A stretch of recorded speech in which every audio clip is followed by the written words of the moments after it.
Welcome everybody to a special edition of UFO Man Live. Tonight we're going to have a special guest by the name of Kerry Cassidy from Project Camelot. But before we introduce her, we're going to introduce the interviewers first, starting with Tommy Highway. Hey folks, I'm Tommy Highway. I'm an author. I'm a network engineer, a former government employee. Got into the ufology, the subject of ufology after my own experiences. I want to thank everybody for coming out, of course. And Tim, as always, my brother, thank you for having me. You're more than welcome. There is a sound coming over someone's screen. Thomas, go ahead. Good evening, everybody. I'm Thomas Fessler. I'm a ufologist and ancient alien theorist advocating for disclosure. I practice remote viewing, non-local consciousness, and vibratory spirituality. That's a great time to be here tonight and to interview Kerry. Thanks for having me, Tim. Tim, and why don't you introduce yourself? Hi, everyone. I'm UFO Man, or Tim, you can call me. We are trying very hard to bring credible, relevant information to the ufology community. And tonight we have a very relevant, credible investigative journalist by the name of Kerry Cassidy. Kerry, you're still muted. I think it was my dog running across the floor. That's that okay. was making some sound, so I just muted myself. So hi, how's everyone? Everyone's good, and we want to welcome you to the channel. We're very honored that you are here. We have a lot of questions for you. So let me bring you down here so everyone can see you. Okay, tonight we're going to discuss a few things, but before we do that, we would like to get a background on you. What can you tell us about yourself and how you got involved in the ufology community?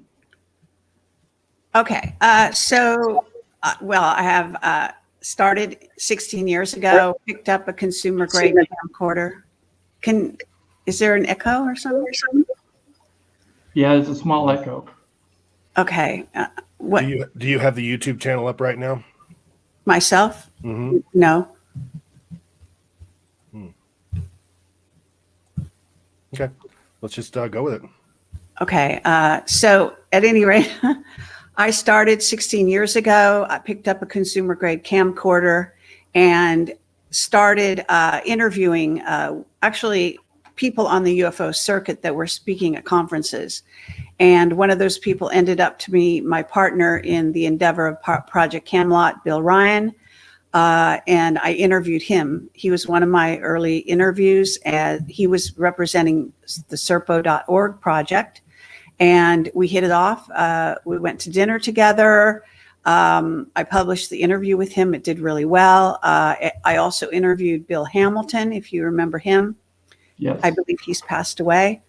And I interviewed Robert Saleh back in those days about the Minot missiles, and actually Rich Dolan, Jim Mars, a whole list, Stephen Bassett, and so on. And that's a lot of those interviews were short clips that were put into a small documentary that I published after a while. It's still on my channel, which is no longer on YouTube because we've been shut down. We've been deleted about a week and a half from YouTube, and then about following suit, Vimeo deleted all our videos. So we had over 1,000 on YouTube and about 100 on Vimeo. So those are all taken down. So we put them all on our own server. We now have put the library up there. You can watch a lot of them. They are available. We're still uploading videos. It's a long process, slow going. Right.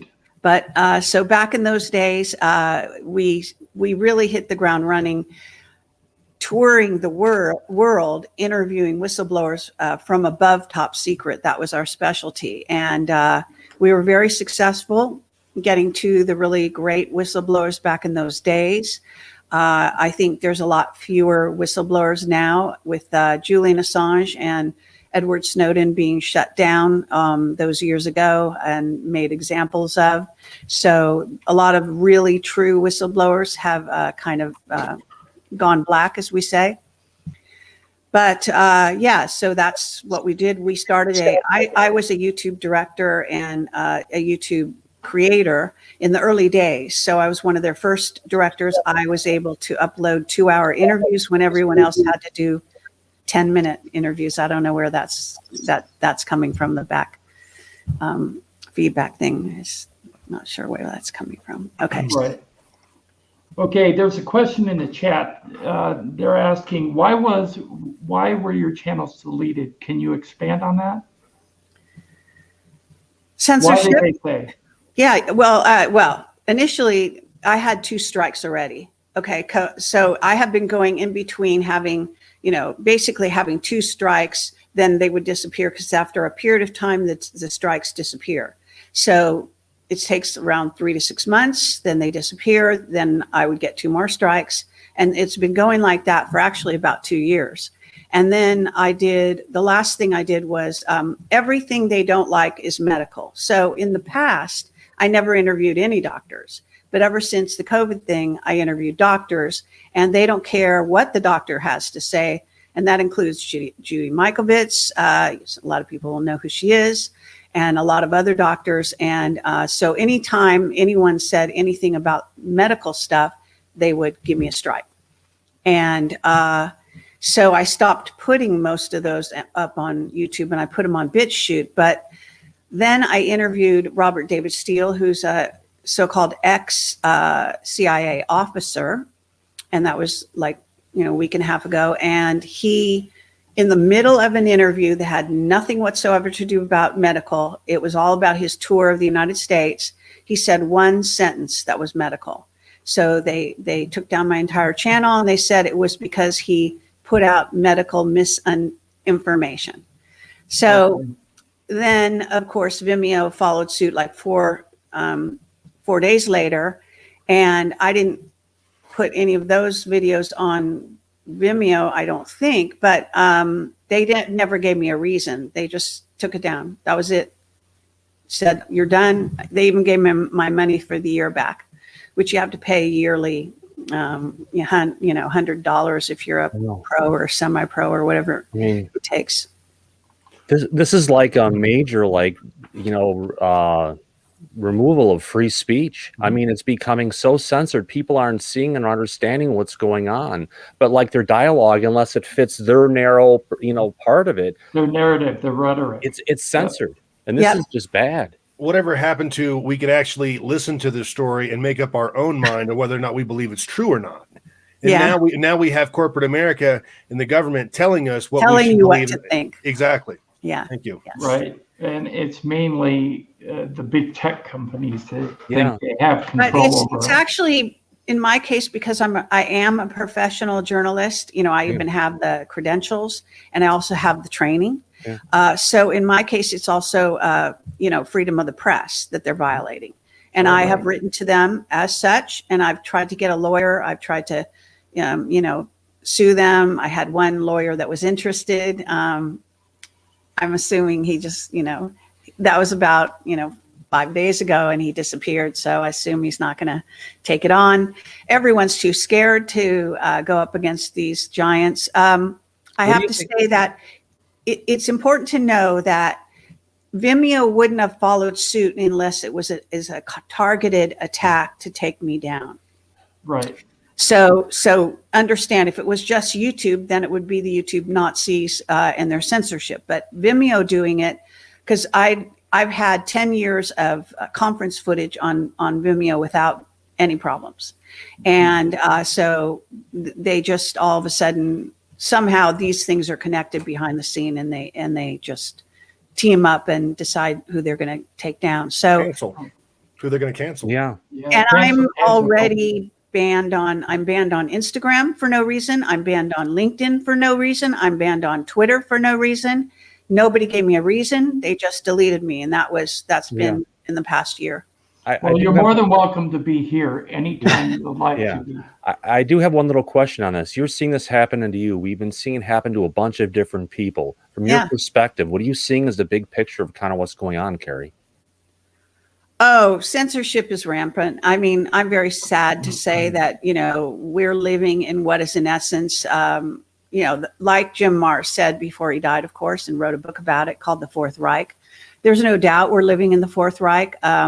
In fact, in some people, he would even say, of course, it's worldwide at this point. And the Nazis never lost the war, of course. They just went into hiding and joined up in the United States space program, the Russian space program, and went underground and over in Argentina and whatnot. So, you know, this is what is just now, in a certain sense, you could say we were always living in this kind of a atmosphere, but they never took the gloves off. They never had the guts to go in our faces and censor us, you know, against the American Constitution, et cetera, until the last few years.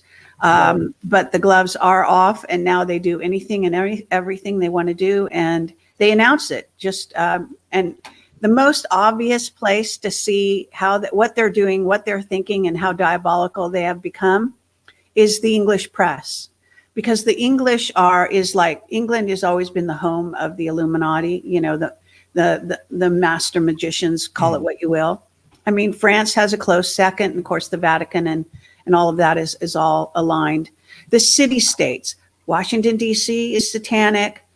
The city of London is satanic, and the Vatican is satanic. So forms a triangle, satanic triangle.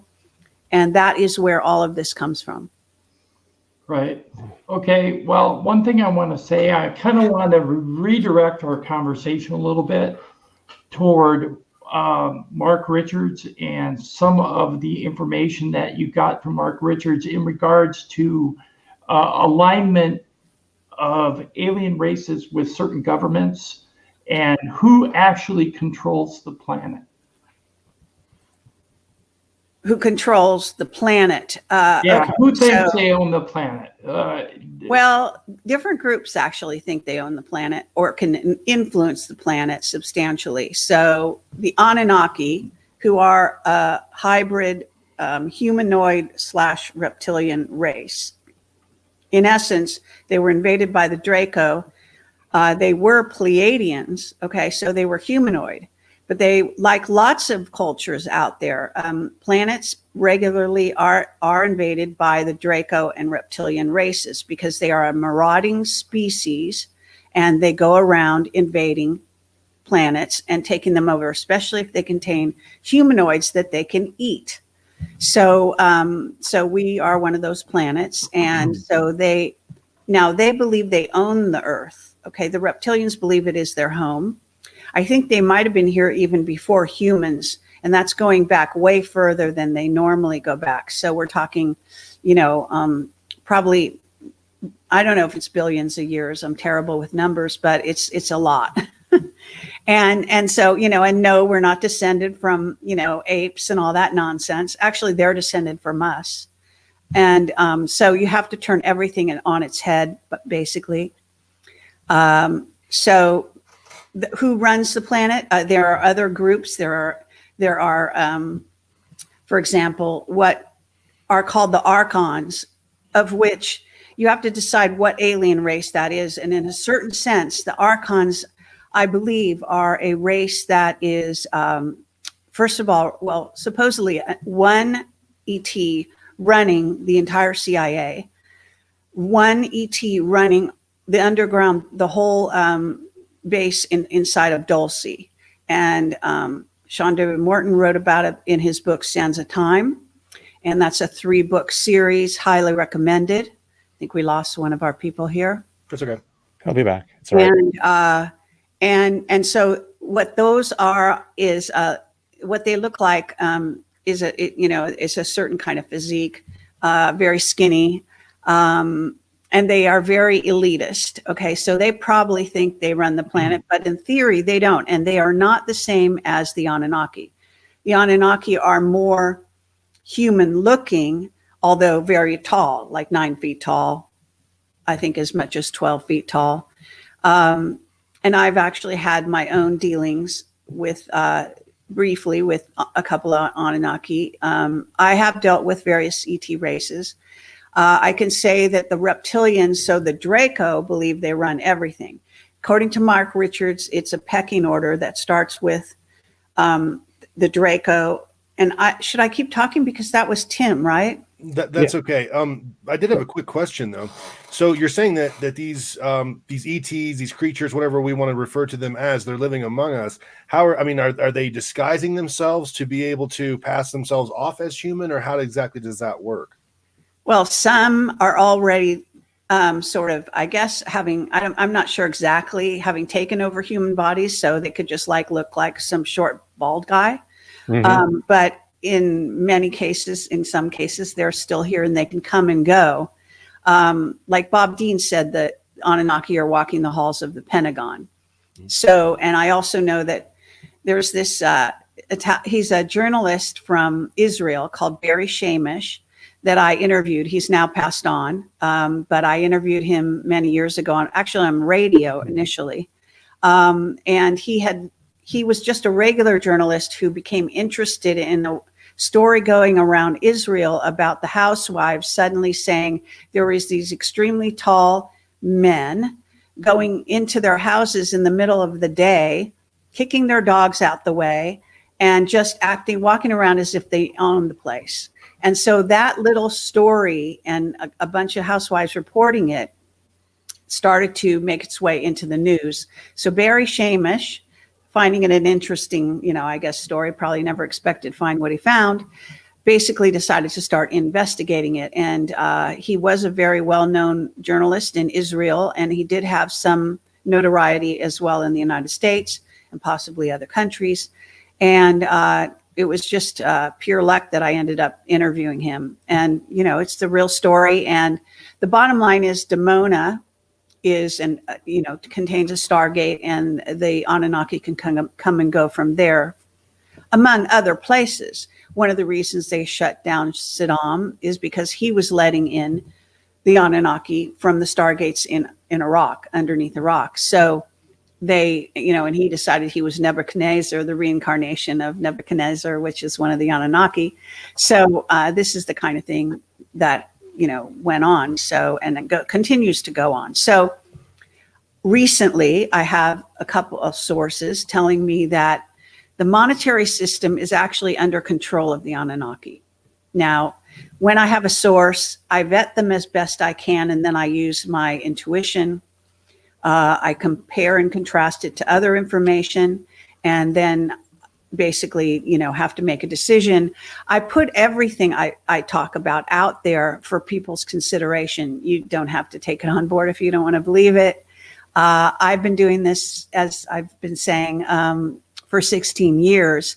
And I can tell you that when I talk about something, there's probably several witnesses that I consider to be credible that have all said something similar about it. And in this case, that's what I've been getting. So it's a war of worlds. So there's not just one race that, runs the earth and does it on their own or something of that nature. There is a give and take and a fight.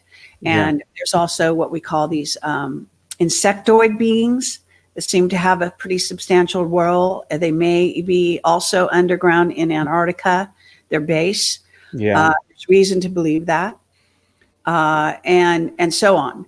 Are you talking to Manus by chance? The mantids are different. Mantids are not in the insectoid race. Okay, so they're different.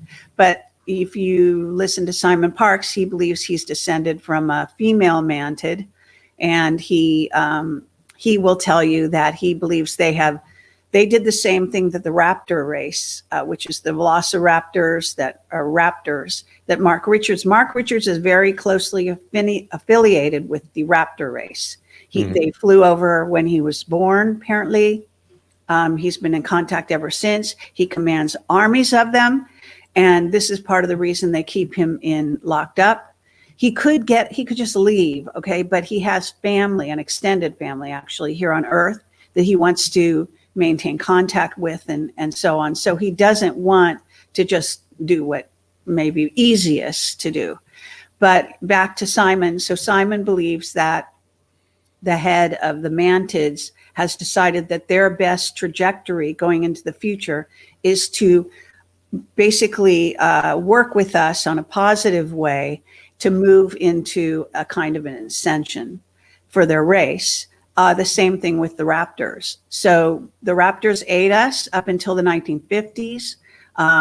They had a base down in the Falklands, from what I understand. The Falklands War was in part with them. And then they decided to change sides, and their queen actually, I don't know, had some revelation or whatever it was, saying that if they aligned them with humans in a positive way, that they would have a better ascension pathway for their race. Yeah. So there is something going on with that, in which some of these races are trying to work with us who used to be enemies. Yeah.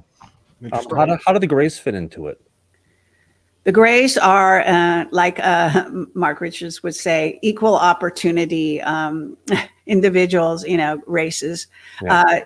Now, there are some good gray races, and there are lots and lots of different races. Okay, some of the races that we call grays are actually programmable biological entities. In essence, they're, artificially intelligent androids, whatever you want to call that. Okay, and they serve the reptoids. They serve, but they also serve the highest bidder. So even, humans, various aspects, the Army or the Navy can hire them to do a job. From what I understand, the Greys also work with the Air Force.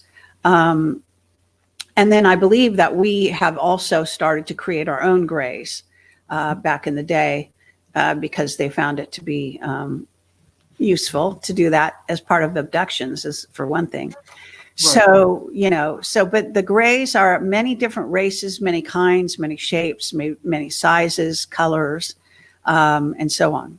What are the hooded alien races? Because I've seen one that was hooded and you couldn't see their hands. It was a long, dark robe with a hood over their face. And yes. I've seen one, and my ex has seen one. Well, I remote viewed the moon. This is before I got into Camelot. Before I got into Camelot, I was working at JPL. First, I was working in Hollywood for 20 years. And then when those jobs dried up, I ended up as a consultant at JPL in the media section. And I was writing screenplays, trying to get a movie made. And I wrote a screenplay, and in it, I remote viewed, in order to do my screenplay, I remote viewed the moon. And I actually saw the glass-like structures that Hoagland many years later would talk about. And I saw these beings with hoods on. So, and they do crop up if you look at, actually, they're people think they're monks, like they crop up in monasteries in various places, these carvings of hooded beings. And in what I saw on the moon is they're very tall and skinny. They have like really super skinny hands. And I don't actually know what race they are. I mean, they may be a race, but I've not heard them referred to as a certain kind of race. They could be, any number of races.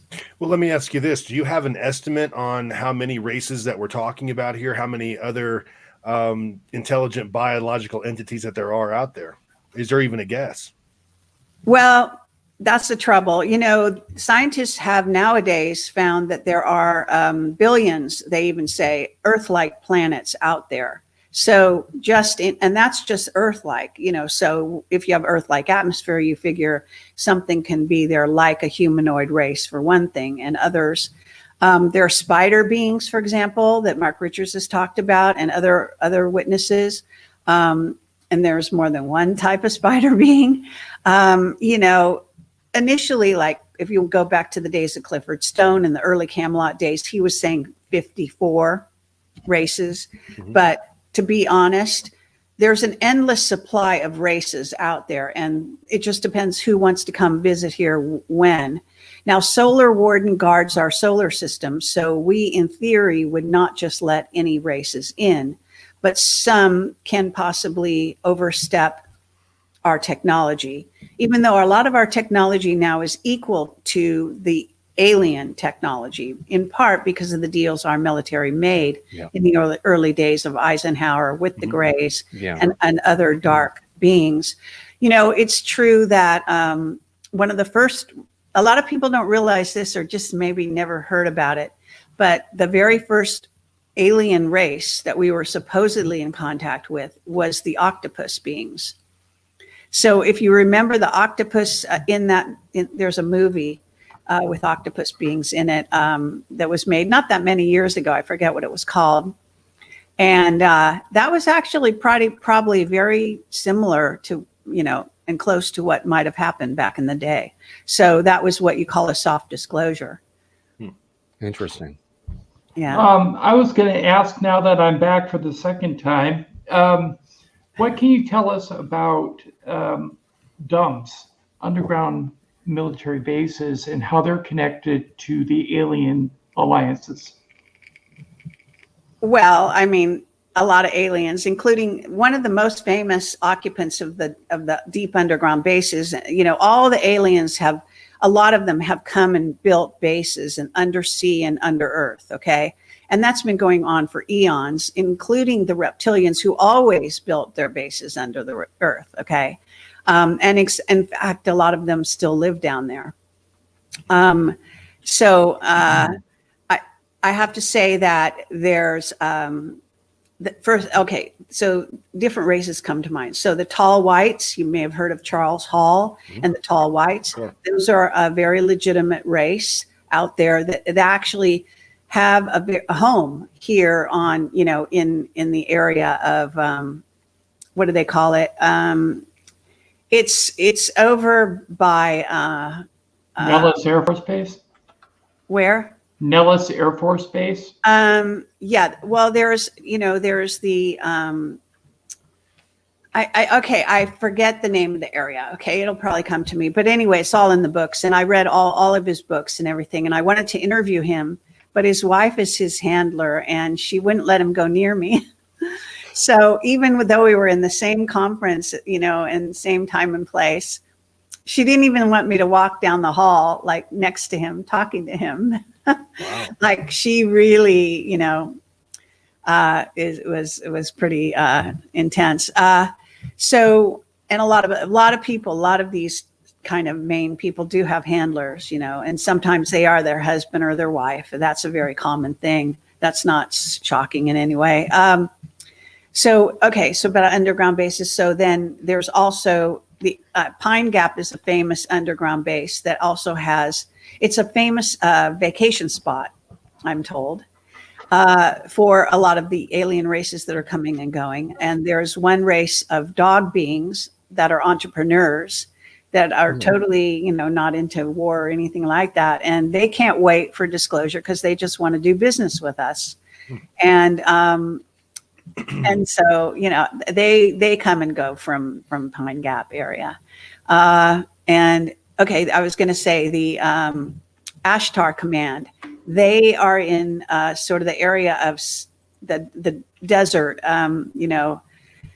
Death Valley going over down into Arizona. And it's like a big circle going all the way over to California, around 395, et cetera, all underground. That Ashtar Command shares a base with our military. I'm not sure if it might be the Air Force. And they're the ones who probably working with the humans were making life miserable on John Edmonds Ranch, in case you know about my interviews with him. If I may ask, what are your thoughts on Paul Hellyer, the Canadian foreign minister that came out many years ago and basically dumped a lot of information regarding alien races and things like that? I just wondered what your thoughts on his credibility would be. Well, I interviewed Paul. I interviewed him at the Washington, D.C. Disclosure, Citizen Conference for Disclosure that Stephen Bassett put on several years ago. Right. And I interviewed a lot of people there. Stephen Bassett, by the way, wouldn't allow my witnesses to speak at that conference because he said he didn't think people were ready for my level of information. But as it happened, partway, like on the second or third day of the conference, the people that were like, they weren't current Congress people. They were people that had, I think, retired by and large. They actually started asking kinds of questions that only my witnesses would answer, like who's in charge here and what's really going on. Right. So that was actually kind of amusing.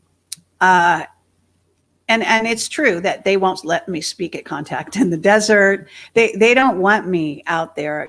That's why I have my own conference in England, because I just got fed up and said, okay, then I'm going to England and do, and I did tour Europe and try to do small conferences there, but just don't have the money and wherewithal to do that kind of thing. But right. To get back to the question, so you were asking me about, what was it? Sorry. I think underground bases and the alien races that align with them. Yeah. So, so I think I covered some of them, Anunnaki, underground, and Demona. But they have, all over the place. Undersea bases. There's also the Mer people. I call them the Mer people, but they're mermaids. Mermaids. There's a real race of beings called, they're from Mu, and I think they're part human, or either they're shapeshifters or they're part human, part alien, whatever. Sort of they're kind of a fish-like being combined with a human, mermaid type person, but there's male ones as well. And I think there's an excellent TV series that was a release of information about this story, I think it might be called Sirens, but I'm not sure. It was on Hulu, so you can look for it. It's absolutely worth seeing. It's one of the best depictions of what it would be like to live with aliens among us. That's a certain race of aliens, needless to say. Every race will have its problems. Yeah. But they, the kinds of problems that went on between the humans and the mer people is very interesting in that TV series. I was quite impressed with how they handled it. It wasn't BS, okay? But at any rate, there have been several sightings of those off the West Coast, and I actually reported a run-in between the Navy and the Mer people, and it got put on to Veterans Today by Gordon Duff, and then it was taken down very quickly after that because, my name and the attribution where it came from. But I got it from a Navy contact. And there are other contacts that have reported those same beings up Pacific Northwest being spotted. Sometimes they get stranded on the beach or something temporarily and stuff. Absolutely. The one thing I wanted to concentrate on is I heard in the interview that you stated that Mark Richards was saying something about using not conventional, but nuclear warheads to bomb underground bases of certain alien races. Okay, he said to close portals. Oh, They yeah, use close nukes portals. to That's close it. portals. So that's not so much. There's lots of talk, of course, of battles and underground bases and so on and so forth. And there's neutron bombs that can be used to in theory clear a underground base and leave the structure so you can get rid of the beings in there. That's also something used on surface or obvious reason. But Mark Richards was talking about closing portals. So he said up until recently, humans didn't have any way to, a lot of alien races come in through portals. That's, it's always coming in from the fourth dimension into our dimension and materializing. All right. So they come in through the portals, and it's the portals that they have to close to get rid of them. It's like an infestation. So now, apparently, according to Mark and other sources, we got a certain technology from the Pleiadians to assist us in closing portals. But up to then, we used nukes to close portals. That's what he said. Okay. Go ahead, Tommy. If I may, just because we've mentioned the Pleiadians, your thoughts on Billy Meyer? Yeah. Well, okay. So I'm said to be a Pleiadian, and I have had various verification of that from multiple sources. I can also say that I've gotten downloads from them, and I also can say that we went in person, me and Bill Ryan, to the home of Billy Meyer, and we showed up there very early on a Sunday because that's what was sort of out in the literature that you could do. If you really wanted to meet him, you might get lucky on a Sunday. So we did go there, and we were waiting outside the gate in the very early morning. That had us this silver star. It's a big, beautiful carving on the fence, on the gate. And I had my picture taken, and never before or after this had this ever happened, and the whole thing turned silver. And so wow. I have a picture of me. And so this is the kind of thing Pleiadians do when they sort of talk to you like in playful ways. So George Green dealt with the Pleiadians a lot. You may remember he has passed on about, it's hard to say, but I might have been 2 years ago now, because this COVID year seems so weird. Mm-hmm. But at any rate, sadly, he has left us, but he had lots of dealings with Meyer and with the Pleiadians on his own. And then, yes, so Meyer, I've seen we were eventually let in. We were shown his photographs in a book of his craft, that kind of stuff. And they look very real. I mean, there's a photograph also going back into the dinosaur era, like that they showed him going, the way they can do it, going time traveling and stuff. So they're a real race, of course, Pleiadians, but they're a humanoid race, and there are humanoid races throughout the galaxies. Okay. In our area, we call them Pleiadians, but they could be called all sorts of things. And our space program is also dealing with taking our race, humans, to other Earth-like planets to terraform and to create communities where we can survive because we're so threatened here on Earth. So that's one of the things we do, is try to make deals to do that. But at any rate, to get back to the Pleiadians, so they're definitely real, and Meyer did have contact for sure. However, there does seem to have been a problem with Meyer and his information, and that does happen to whistleblowers over time. They get interfered with, and the CIA were like on Meyer's like white on rice since the beginning, and they messed with him incredibly to the extent that he won't even deal with people anymore, I don't think, if he's still alive. And I can say that there are certain things that have been said that are absolute lies, supposedly attributed to him or to what the Pleiadians supposedly told him. But there are some excellent materials in his stuff. And I don't know if you know the Henoch prophecies. No. One of the most interesting things that I think they ever released was the Enoch prophecies, because if you look into that, it said basically if we didn't do this, this, and this, then this, this, and this would happen. And a lot of them seem to be coming true. Okay. Doesn't mean they're all gonna or anything, but if you look at them now, you'll actually see that there are some pretty substantial predictions that may indeed be coming true.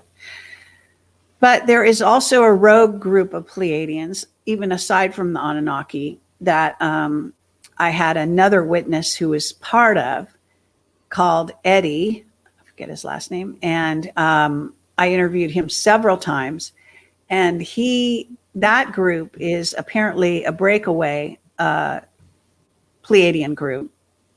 That I don't know if Eddie, it's hard to say with Eddie, because it's hard to say with people, because what happens is they may have a good story in the beginning, and then they get mind controlled so much that their minds get mixed up as to what's right and what's wrong and so on. But strangely, Eddie became, like trying to speak like he was some vindictive god, and humans are going to be punished for this and punished for that, and all this kind of stuff.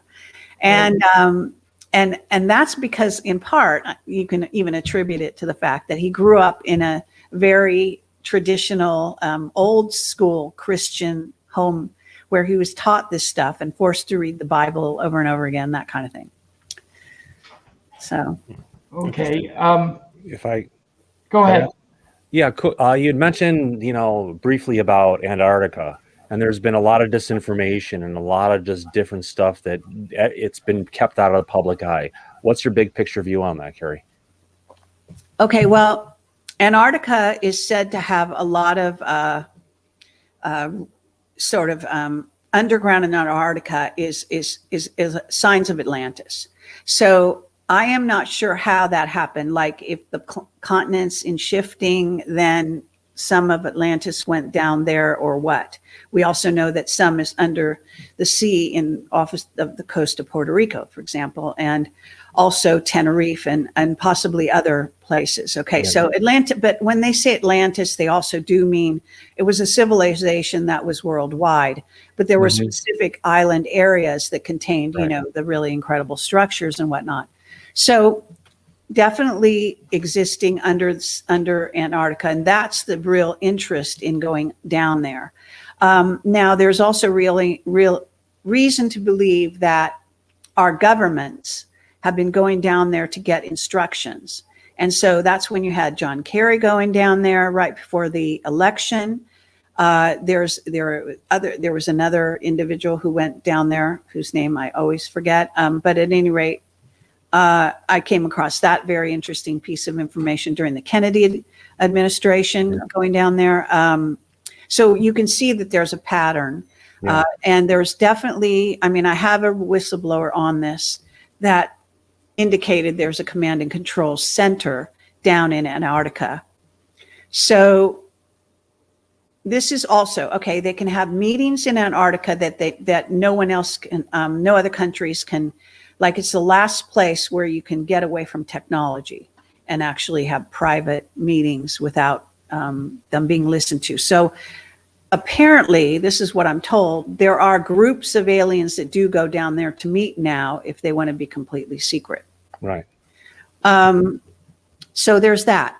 There's also a book. Now, there's a couple books, and Linda Moulton Howe had some very good Atlantean, whistleblowers that would talk about Atlantis. And one of them, I listened to the interview, and he mentions a book written by this guy, and it's called something like, Return of Atlantis or something like that. I have the book. If someone wants to know, I can look it up, even if we take a short break, and give you the exact name and title. But at any rate, I read that book, and he has a series of books, some of which are all about Atlantis, and they're actually fiction. But the government wouldn't let him release it as a hardback book. They'd only let him put it as an ebook. Why they did that, I have no idea. Maybe they thought nobody paid attention or whatever. Yeah. But if you read that book, you'll find that it's apparently very close to the truth. Yeah. And that's what the whistleblower did say. whose name I don't have, and that told Linda this. Okay. Yeah. I'm just one of those people who, when I hear the name of something, Yeah. I follow it up. So that's the reason I know about that. What else about Atlantis? I actually make the mistake all the time of calling Antarctica Atlantis. And that's like, I don't do it on purpose. There must be so close in my brain, because I'm an empath and an intuitive. So even though I take literally, I'm an investigative journalist, so I follow all those skills and rules and whatnot, and I triangulate like the CIA does when they get information. But the bottom line for me is my intuition. Gotcha. What do I get? Understand. And that's sussing out a witness, that's sussing out the material I'm given and everything. And so far, it's served me very, very well. Yeah. The main reason I asked about Antarctica was because Buzz Aldrin was down there, and didn't he say this is pure evil or something to that extent? Yes. Yeah. And then they covered it up. Mm-hmm. Yep. Tommy. Well, okay. We also were contacted by a whistleblower. There was a sort of, it's not a book per se, but it's like a book. And Camelot was given it. It was called New Berlin. It was written by a guy who went on the run, escaping from the Nazi base down there in New Berlin, which is the real place. And the Nazis did go down. They did establish a base there. So the Nazis are also down there.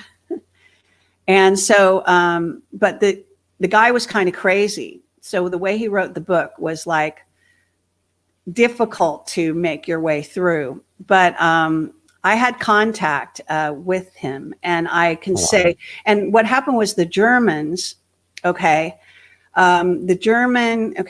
you call it? I think it's like a German MUFON type thing. I don't know if that's the exact name of it, but I think so. Anyway, they were given the book in Germany, and they didn't want to touch it. They were afraid of it. So they gave it to us, and we said, yeah, sure, give it to us. We'll publish it. So we did. Mm-hmm. And it was on our website for a very long time. Now, I don't know if it's still there, because sometimes things mysteriously disappear. Yeah. And I just haven't looked lately.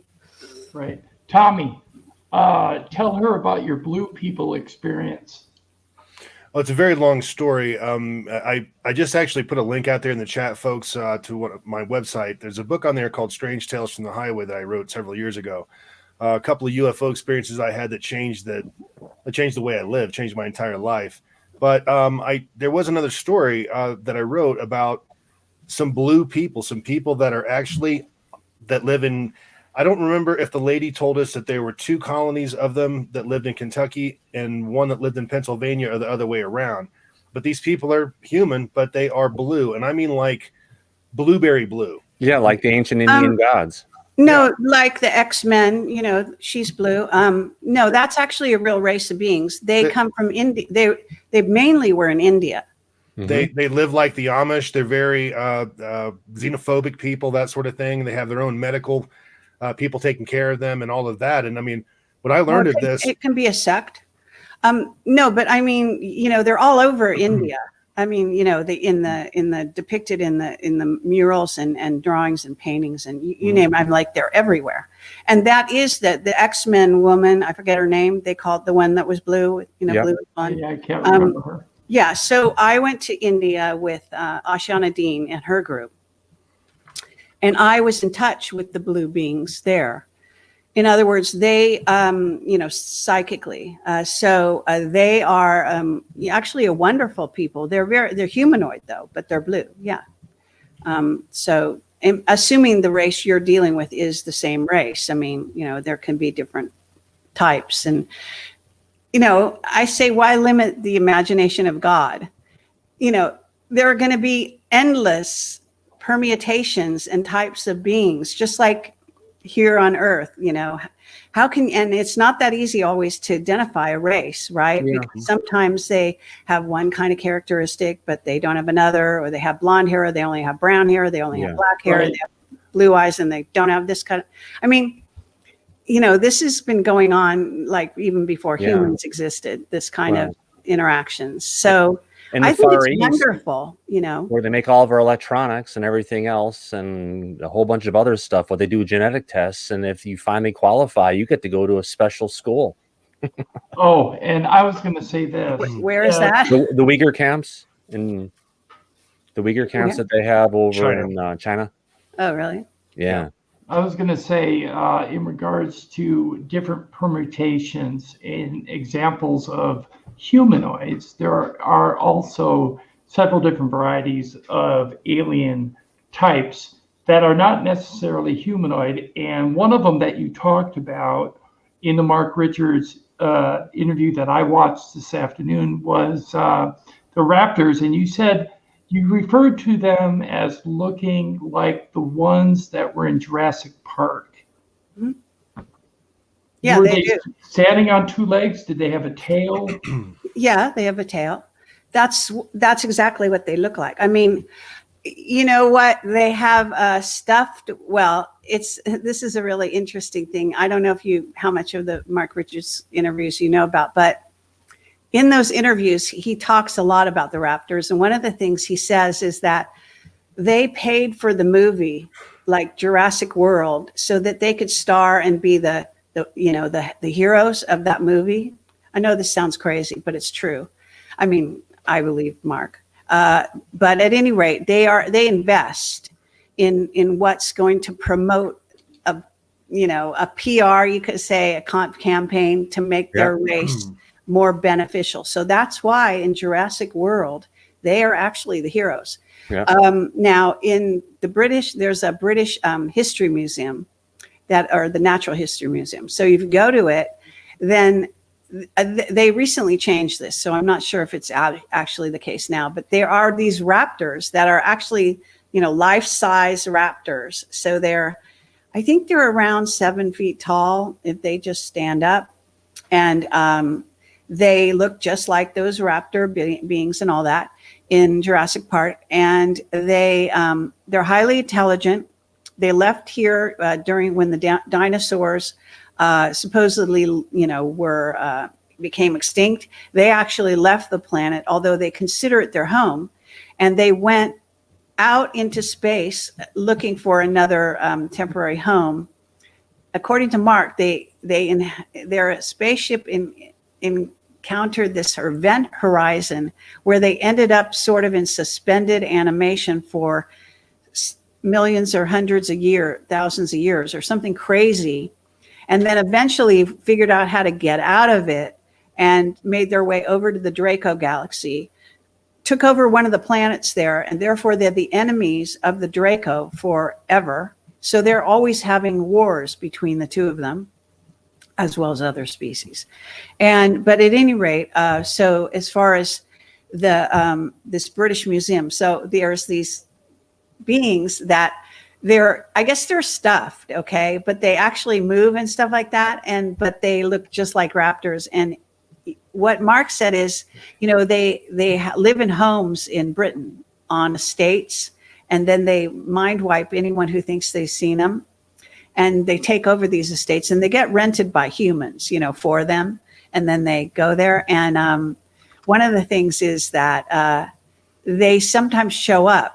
They show up at places like the British Museum, pretending to be like a statue, when it's a real one. And they do other things like that on movie sets. And Mark was saying there was some kind of dinosaur tour that was going on, I think a year or two ago, and said that some real raptors were actually going and meeting the children and stuff like this.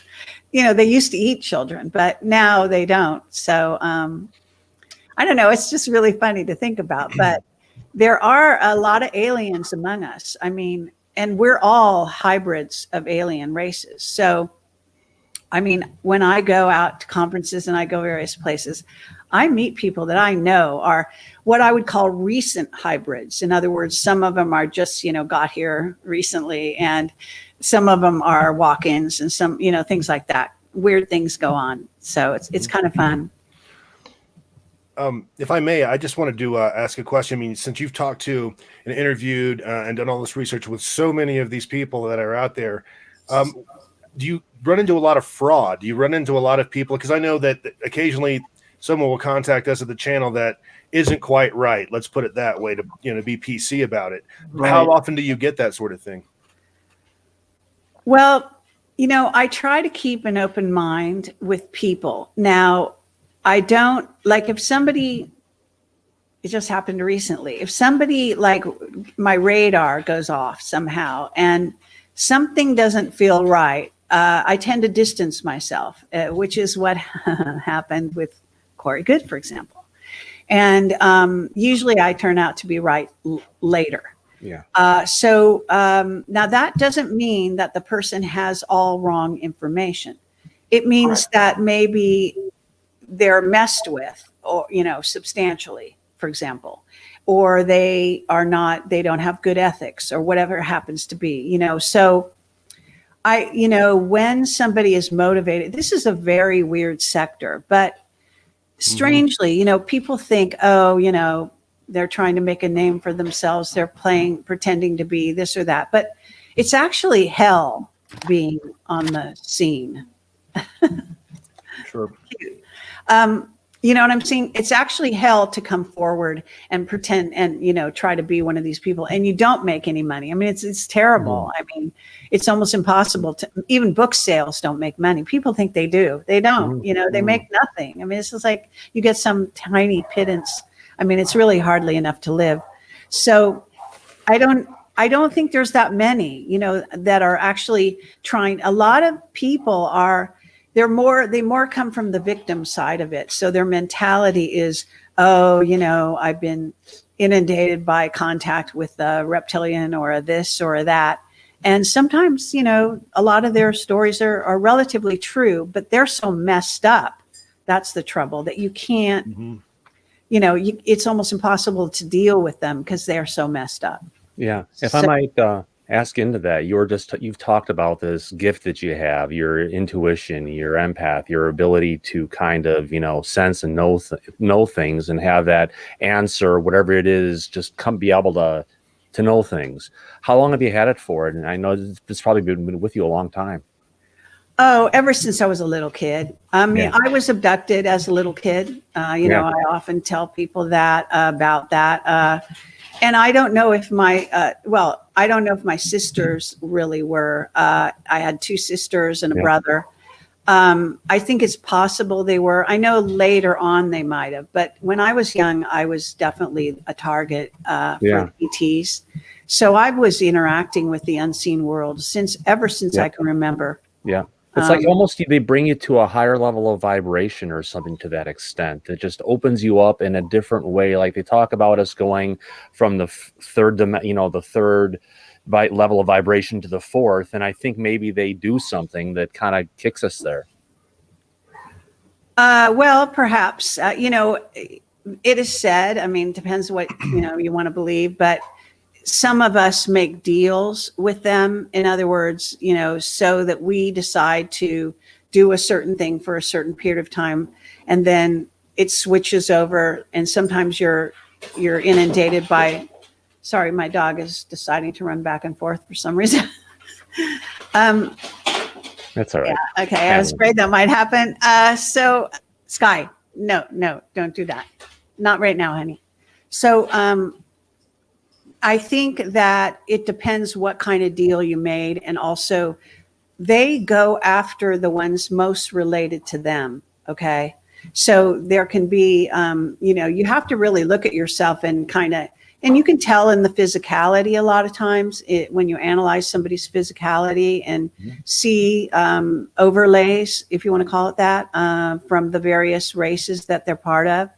And, I look like a cat. I'm related to the lion beings. I relate to them. So, things like that. I've also had, I just moved to a different place, and this is weird, but I had a flash. I think a lot of times I see things in flash, like a couple of movie clips. Oh yeah. And there was an Anunnaki walking up and down this place, checking it out before I moved in. And I thought, well, why are they doing that? It's kind of weird. Well, they're looking out for you. Maybe, but I don't see them as necessarily the good guys. So, but I have had some dealings, so there may be a good group of them. In other words, I I also had a very interesting dream in which I was, at the time I was trying to decide if I did move to Sedona for 9 months, and should I go to Sedona? And I had a dream in which I was gonna cross a river, and this being that was much taller than me, like 9 or maybe even 12 feet, stood next to me, and their foot hit the ground and the red dust came up. Mhm. You know how it just would lift. And I just know they were standing next to me, like protecting me. And basically I took that as a sign that it was okay to move to Sedona. So I did. Eventually I had to move back, but it's a beautiful place. I have a question for you in regards. Sky. Okay, I have a question for you. I have a question for you in regards to the gates. Stop that. Something was said in one of the interviews I watched, talking about degradation if you pass through certain gates, and it would affect your physical health. Well, Henry Deacon, who talked about traveling to Mars like on his lunch hour, was working for the secret space program, and he reported to us like 15 years ago. I mean, and a lot of his information has come true. It's, he gave us predictions of what he was told was going to happen. They weren't predictions, like from a prophet type thing. They were from the military saying, this is this is our agenda and this is what's going to happen. So he, he worked for, in essence, the dark side military that was instrumental in part in the 9/11 situation. And he talked about physical degradation as a result of going through jump gates to Mars. I've heard of jump rooms. Well, we popularized that term, or even brought it forward. We called our first, it was an interview that we had with David Wilcock and me and Bill, in which we talked about Henry Deacon's information, and he called them jump rooms. At least we thought he called them jump rooms. And then later he said he never called them jump rooms. He called them, whatever, jump gates or whatever. Right. I mean, but he would do that from time to time. He even admitted to sometimes giving us disinfo. But like I said, it's strange, but I mean, he predicted everything that's going on right now, like all the diseases and nonsense they're going to pull. And, they won't stop. They've got a whole fucking list. And I said this, I think it was in our pre-interview to Tim, he might remember, where he said, very interesting, he said disclosure would only come at the exact same time when everything else was happening. So there's a whole list: Earth changes, the monetary system, complete reset change, all these, pandemic type things going on. And when all those things, all those balls were in the air, if you want to call it that, then they would start to disclose, which is exactly what's happening. But in addition to having the disclosure that's going on, Kerry, we have an escalation going on where we're seeing 3, 4, 5, 10 UFOs that are appearing over major metropolitan areas on a regular basis. And what we're seeing is there's an escalation going where there's more of them more frequently. So it's almost like, if you want to call it a show of force, or the thing is, they're not just out there, going out for a Sunday drive. They're in tactical formations. It's almost like they're being more you brazen. have to determine whether they're ours or theirs. That's always an issue. Yeah, right. So,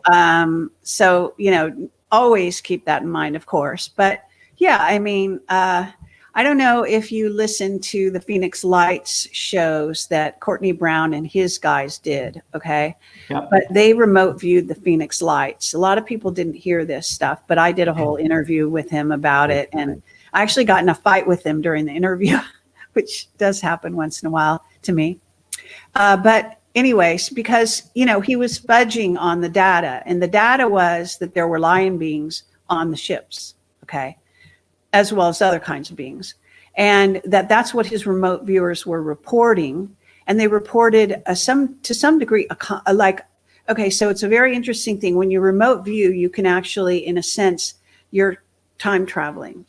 And that if you do so, the people or the beings that you remote view can actually see or sense you, and then they can actually communicate in real time with you, even though in theory. So this is how it was depicted, okay? I'm not making this stuff up. No, The viewer said that they were communicating in real time, kind of a conversation with the viewer, and the viewer related the conversation, but Courtney kept a lot of it back. He doesn't disclose everything. Yeah. So it was fascinating. So I was like, and they talked about some technology and this and that. So I said, well, did you ask him this? And did you ask him that? And, why didn't you ask him this? And why didn't you ask him that? And there, he was kept trying to fudge around my questions, like not answer. Why, like there were obvious questions. They weren't like, rocket science, but it was very suspect. I just have to say that, that you can sense. I mean, I've had these sightings and we've published them on my channel, and I actually can tell. I believe I can tell. You can disagree with me. I don't care. But like I had one next to Lake Geneva in which I saw this huge pie-shaped craft. So it's not exactly a triangle. It's more like a pie-shaped kind of thing. Mm-hmm. And it was over this small French town right next to Lake Geneva. And apparently they have a lot of sightings of those right in that area, or were back then. And Bill had been at a meeting and he came back, and it was like the middle of the night. So it was like, I don't know, 12 or 1. But in Europe, the middle of the night, people are everywhere. Mm-hmm. So it was summer and people are walking up and down the street, but no one noticed it but me. And I was propelled to go outside our little place that we were staying, which was tiny. And it was a little storefront. So I could see the people outside my window going by. So I went outside and I looked up and I saw this huge craft, and I was like, flabbergasted, right? Because it was going right, like in a movie, kind of like over the town, slowly going like that. Yeah. And so then he came home right shortly after that, and he caught me on film. So you'll see me. I look like I'm, just got out of bed or something. And I'm talking, and I'm quite excited talking about the sighting. And I had a sense, that there were reptilian on that craft. Yeah. And so you can tell things. You can remote view yourself and obviously see things. And yeah. Okay, I have a question for you, Kerry. I had a sighting of 6 rectangular shaped vehicles. I say vehicles because I don't know what they were. Broad daylight, about 50 feet away, 500 feet in the air, underneath cloud cover, with 12 other people. They were evenly spaced, and they looked like they were on fire. Rectangular vehicles looked like they were. Yeah, they were rectangles. Yeah. On their sides with rounded corners, and they were on fire, like morphing flames on their bodies. Yeah. Like some kind of electromagnetic thing. Yeah. Okay, cool. Where was it? I saw this over Chatfield, Minnesota in 2009. Cool. One of them was flipping end over end, and the other ones were holding their position steady. And then they moved off as a group, stopped, took off toward the northwest, probably 15 miles away because we could barely see them. And then all of a sudden they came back and were 50 feet away again, stopped, stayed there, and disappeared one after another from the right to the left. So they're playing around with you, it seems like. Yes. Yeah. Yes. And they came back 2 days later and we saw them again. Cool. Same spot. Well, did you have a sense of the beings that were inside there? No, not at the time. Actually that evening, I could have sworn that I saw a short 3.5-foot gray peering in one of my windows of my apartment, because my window ledge was about 3 feet off the ground, and I saw a big head. Yeah. Oh. That's what I saw. But I don't know for certain, because to this day I question it.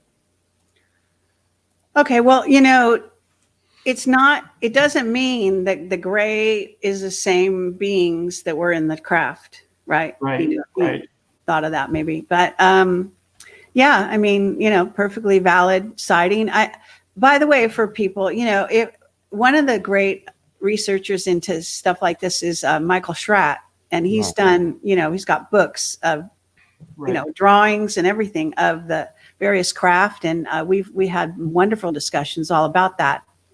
For some reason, I don't know if he doesn't want to talk to me anymore or what's happened, but I can't seem to get in touch with him. So I don't really know what's going on there, but he really has had great, he's a very methodical kind of guy. And he was all about interviewing also the military, and he would get good testimony from a lot of the aviation side of things.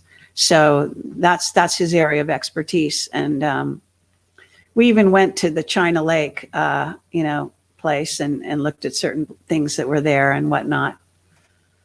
Last week, we interviewed Ted Rowe from NARCAN. Oh, I know Ted.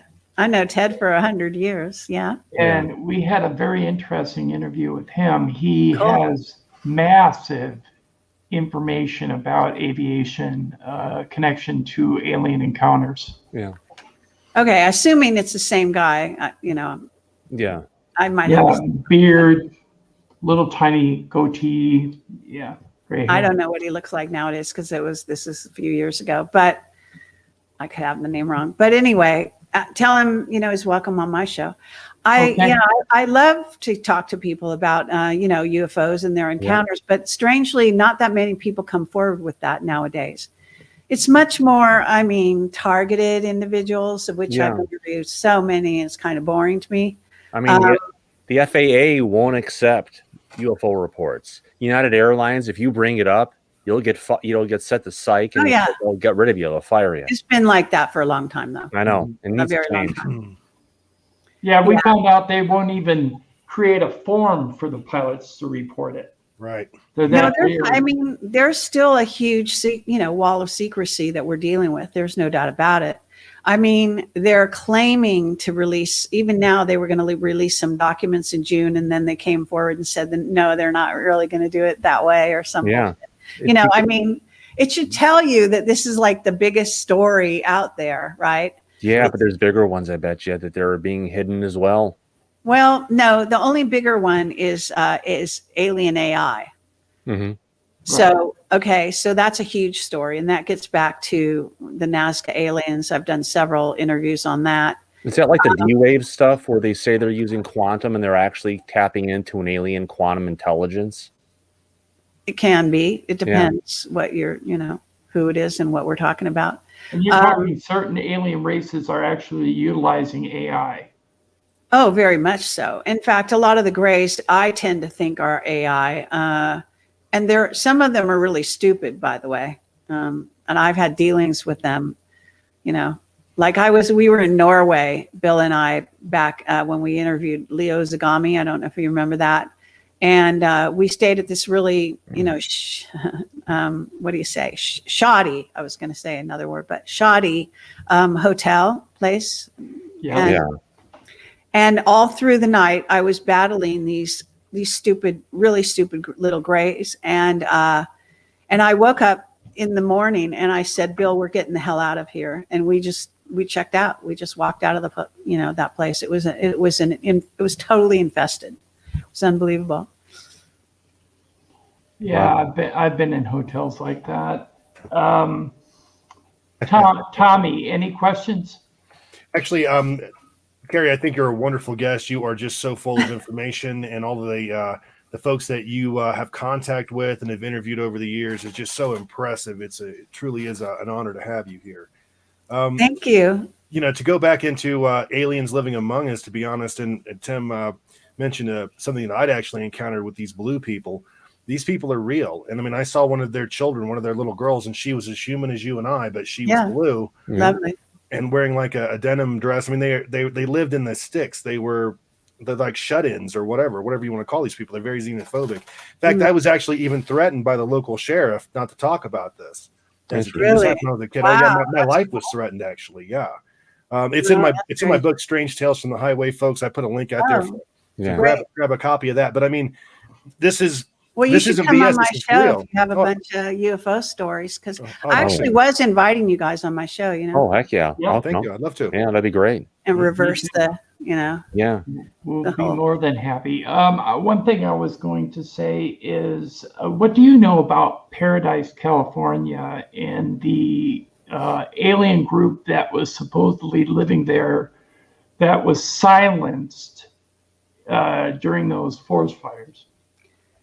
Well, I can say that Mark Richards said that the military was called in, that they had to close the portal there, and that they, according to Mark, there were a few races that were goofing around and trying to come in, and that the military were called. And the forest fire, the fires, there's a couple things going on, but the fires were actually a distraction, a reason, excuse to get people out of the way so that they could close the portal using this technology.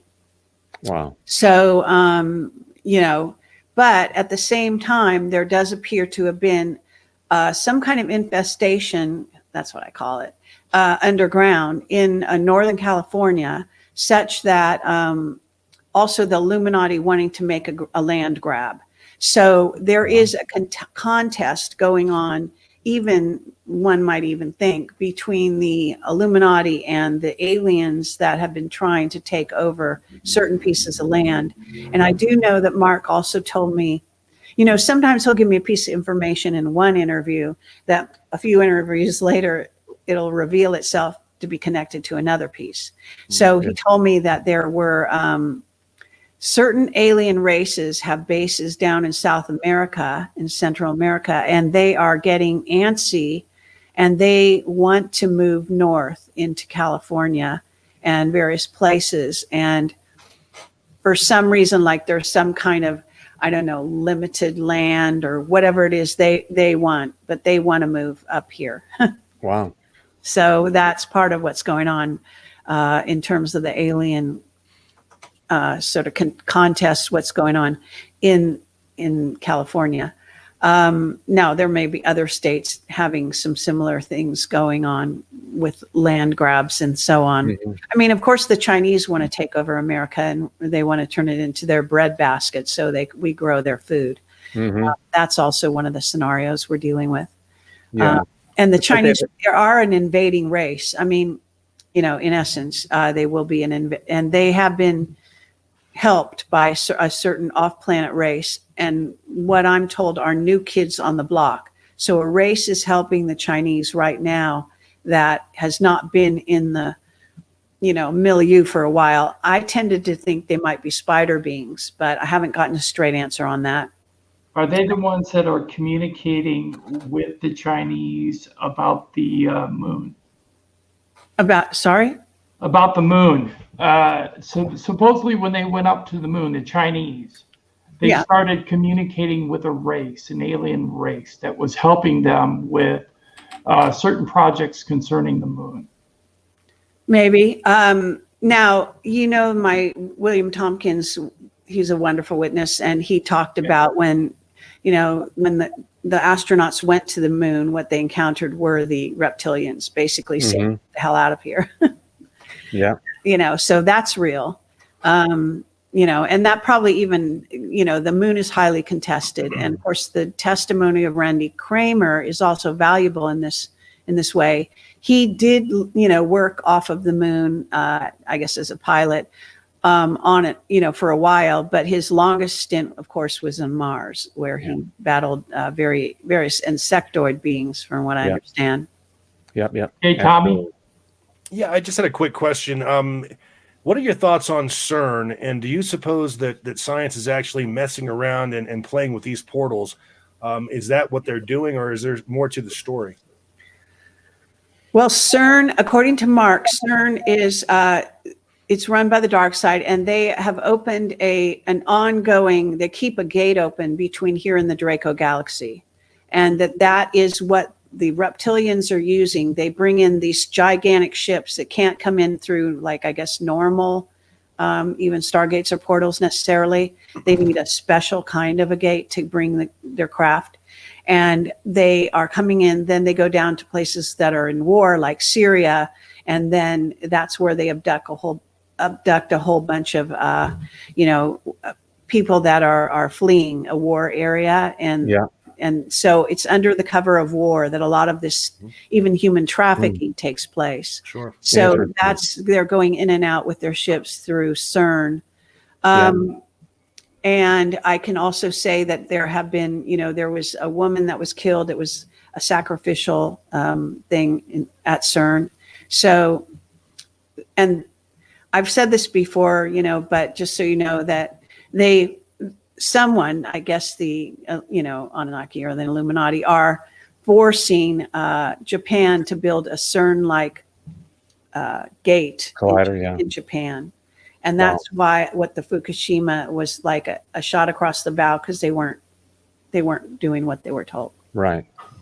If I might, Kerry, there's a lot of people here who love you. They love to hear your content. They love to hear you talk and everything. You're going through a whole bunch of different stuff. If you could say anything to them right now to let you know what your next plans are and where to look out for your next piece, I mean, this is your time. Well, okay. Yeah. I mean, now that, the dust has settled slightly from the, takedown in the last week and a half ago, where we had to kind of scramble with Vimeo and you. Oh, that's interesting. So I just kind of disappeared for a second. But anyway, I'm going to do, of course, I do my own, some people don't know this, but I do my own video blogs where I just decide to talk, and I've got lots of them. I mean, lots of them. The trouble is that they were able to upload our old videos rather quickly onto our library, but all the new material is taking a long time. And I don't really understand why that is, but that is what's happening. And so we've just hired a new person. I've had, great hope that guy is going to be able to get everything. But if you can watch those blogs, I say a hell of a lot of stuff in the video blogs that I do. And, but also in interviews that, where people interview me, because most of the time I'm not supposed to be doing the talking. I'll talk, but I'm not talking at length. And, so I'm going to do another one very soon. So, you should pay attention to my Telegram, because I am disclosing stuff on there. So we have our website, and now our website has this new piece that's like, you could call it our mini YouTube, right? It's our tube, whatever. And that's what we call the Camelot Library. And what our agreement with the world was that we have close to 1,000 free videos that have been always free throughout history, and they will remain free. So once they're all uploaded, they'll be there on the library, and they'll be free for everyone. Then ever since May of 2020, when I was demonetized by YouTube, I couldn't make any money because I was making money to pay my rent off of advertising. So we went to a subscription based, but it's only $3 a month. That's less than the price of one latte. And, that's if you pay in advance for a year, or $5 if you don't want to pay in advance and you just want to. And where is that? It's dirt cheap, and that's for members, so if you become a member. So that's all on so it's projectcamelotportal.com, projectcamelot.tv, or projectcamelot.org. And see, the thing is that we have this, body of work that everything is going to be on the website and linked to it's a, YouTube-like thing called Camelot Library. So I think the real, software is called PeerTube or something. Mm-hmm. And so that's kind of the plan, and that's where we are. And then the social media, because some people don't even understand what I'm talking about, but Telegram is my social media channel.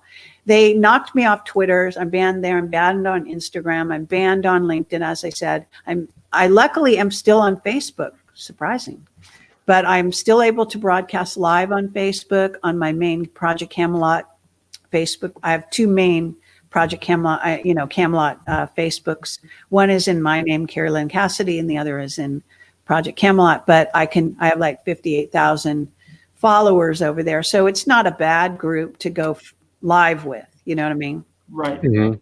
Because it's getting difficult to go live anywhere. You YouTube is kind of the platform to go live. You know, they have the bandwidth and all that stuff. They have the traffic. Yeah, there's got to be something to do to stop this censorship, because it's really just gotten out of control. And the reason, you know, it was kind of, we were getting close to the last election, and they just kicked it into gear because they could see something coming, and they were just going to push it as much as they can and hope that to push it one way or the other, and they did, and now it's just like an overdrive. Yeah. Well, I'm hopeful that Trump will come back, like 107 says, and that the military will step up, as they're supposedly doing. They do have pushback within the military. The military is split. Okay, it's important to understand. This is not a simple battle. Okay, the dark side has held sway over the entire earth for eons and eons. These guys can't just turn it around in, you know, a few years. It's not so easy, and you can't have mutually assured destruction. You know, think of it as two mob bosses, like in New York City. You get your part of the city, I got my part of the city. You know, if you kill my guy, I'm going to kill your guy. And if we do that constantly, then we have no people left, right? Do you believe that there are alien races that are trying to prevent us from destroying ourselves and the planet? Yes, I think there are good races, you know, obviously, but what we've found is that it's not so much, you know, I call it good, you know, good and bad, positive, negative, but what the way a human looks at that is we look at someone with an agenda that doesn't allow for our best interests, you know, that works against us. So, but a lot of these races, they're not benign. Okay. They're not like, oh, hearts and flowers, the way they're depicted. Exactly. No, they have a vested interest in whatever it is. Maybe they want to, you know, use us genetically in their future. Maybe they want to, you know, they could have a myriad. They could have some resources they're interested in. They could have lots of reasons for wanting to negotiate with humans in a positive way. Yeah. And protect us. For example, the Pleiadians protect us in part because they want us to be on their front lines, battling their same enemies, which are the Dracos and reptilians. Okay, so for many, many years, and this is, you know, what Tompkins said, and it just rang so true to me.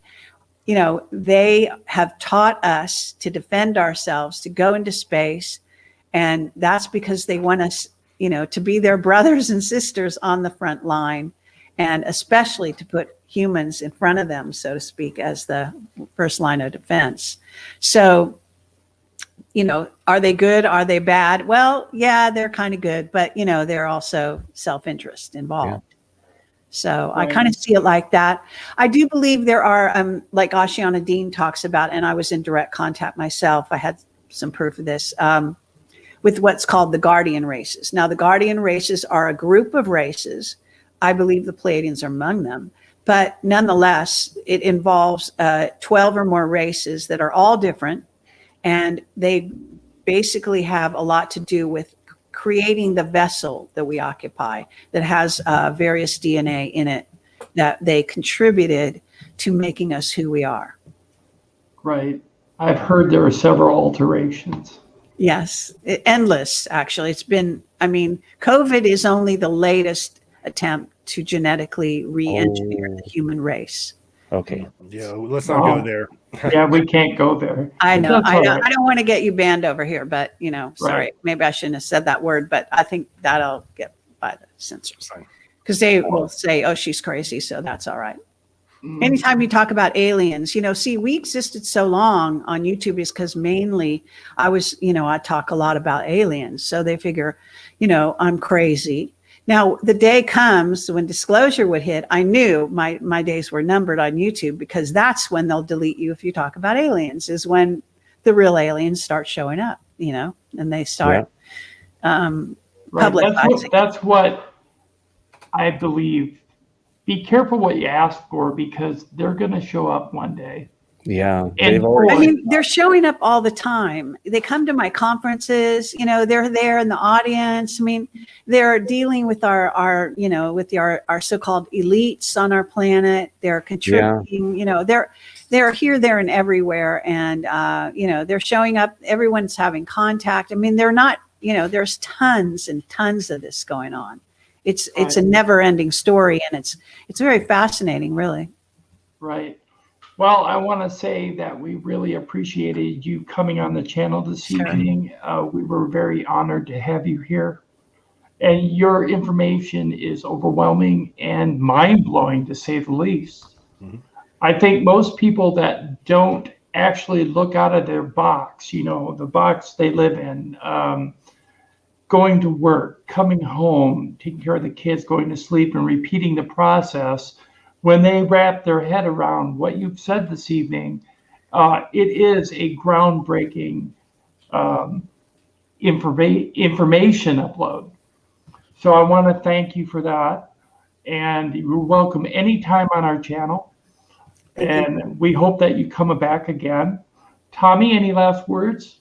Kerry, thank you very much. Very interesting conversation. We really appreciate it. Honored to have you here. You're always welcome back, of course. Some of the things that we covered here this evening, sub races, aliens among us, things of that nature, just so interesting. Folks, while you're here, do us a huge favor. Go ahead and hit that subscribe button, subscribe to the channel. We really appreciate that. And Thomas, what are your thoughts? Kerry, great conversation. I appreciate you spending an hour and a half with us. You're very gracious. You're a very, eloquent person. You're very well knowledge. You've, your time in Hollywood and everything that you've spent well beyond that and technical, and then coming into this has really done a great service to everybody. So don't let anyone get in your way and stop, and just keep it going. I look forward to, continuing the conversation on your channel. Yes. Keep Thank fighting you. the Okay, fight. yeah, let's do that. That'd be a lot of fun. Thanks Yeah. so much. I enjoyed the questions as well. So it's a lot of fun. I want to thank everybody who's watched online and everybody who has participated in the chat room. Thank you very much for coming, and good evening. Good night, everyone.